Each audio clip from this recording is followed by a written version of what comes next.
जिसे पृथ्वी की बहन भी कहा जाता है। इसके पास 79 चंद्रमा। इस ग्रह में सौरमंडल की सबसे तेज हवाएं। दोस्तों, ब्रह्मांड की दुनिया इतनी बड़ी है कि अगर आप इसमें झांकने की कोशिश भी करोगे तो आपकी सिर्फ कोशिश ही रह जाएगी, क्योंकि ब्रह्मांड अनंत है, इसका कोई भी अंत नहीं है। आज हम पृथ्वी से लेकर ब्रह्मांड के उस रोमांचक सफ़र पर निकलते हैं जहां हमें हमारे नीले ग्रह से दूर जाकर पड़ोसी ग्रहों की दुनिया, तारामंडल, उल्कापिंड देखने को मिलेंगी। तो दोस्तों, सीट बेल्ट बांध लीजिए, अब हम अपने ब्रह्मांड के सफ़र पर निकलते हैं। ब्रह्मांड का सफ़र शुरू करने से पहले आपको ये जानना जरूरी है कि हमारे ब्रह्मांड का आकार अनंत है।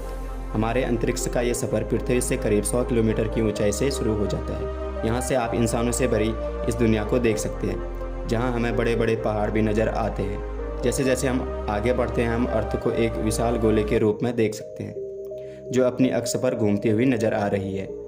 अब हम पृथ्वी के सबसे नज़दीकी ऑब्जेक्ट चाँद की तरफ चलते हैं। ये पृथ्वी से मात्र 3,84,000 किलोमीटर दूर है, जो कि ब्रह्मांड के नज़रिए से ज़्यादा दूर नहीं है।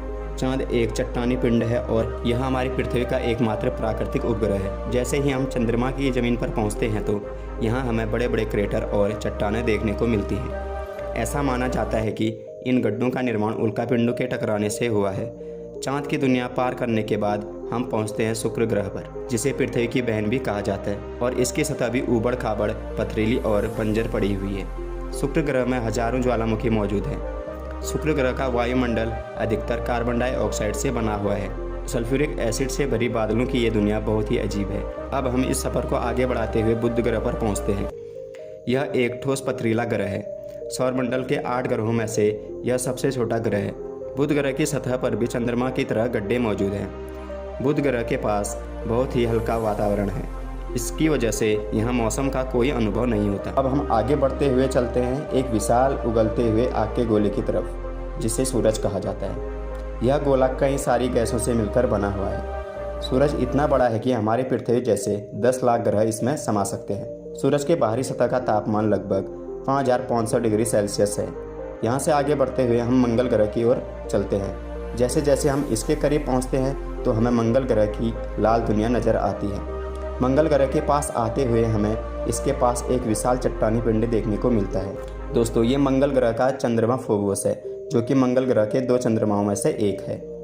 मंगल ग्रह के इस चंद्रमा की सतह भी बहुत ही ऊबड़ खाबड़ और पथरीली है।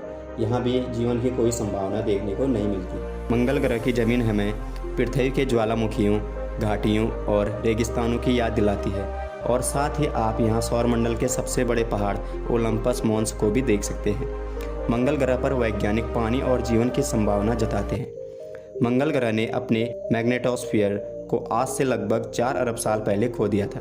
अगर भौगोलिक दृष्टि से देखा जाए तो मंगल ग्रह काफ़ी हद तक पृथ्वी से मिलता जुलता है।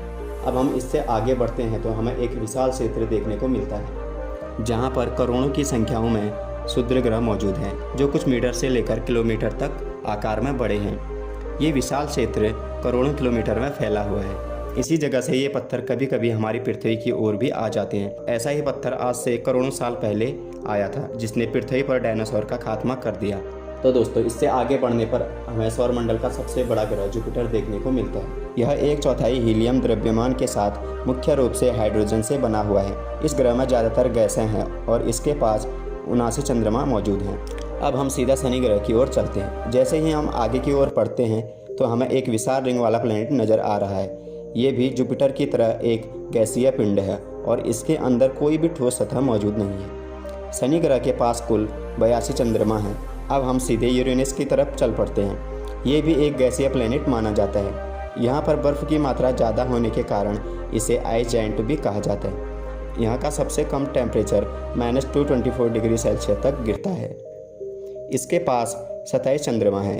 इस पर भी हमें जीवन की कोई भी संभावना नज़र नहीं आती है। और अब हम आगे चलते हैं नेपच्यून की तरफ। यह एक गैसीय ग्रह है। नज़दीक से गुजरते हुए हम इसके वायुमंडल और बादलों को देख सकते हैं। इस ग्रह में सौरमंडल की सबसे तेज हवाएं चलती है। तो दोस्तों, अंतरिक्ष का ये सुहाना सफ़र आपको कैसा लगा? उम्मीद करते हैं कि ये सफ़र आपके लिए बहुत ही रोमांचक रहा होगा। तो दोस्तों, आज की वीडियो में इतना ही। अगर वीडियो आपके लिए थोड़ी भी इन्फॉर्मेटिव और हेल्पफुल रही हो तो हमारी वीडियो को लाइक कीजिए। और दोस्तों, ऐसे इन्फॉर्मेटिव वीडियोज़ को देखने के लिए हमारे चैनल योर अल्टीमेट गाइड को सब्सक्राइब जरूर कीजिए। Thank you for watching this video.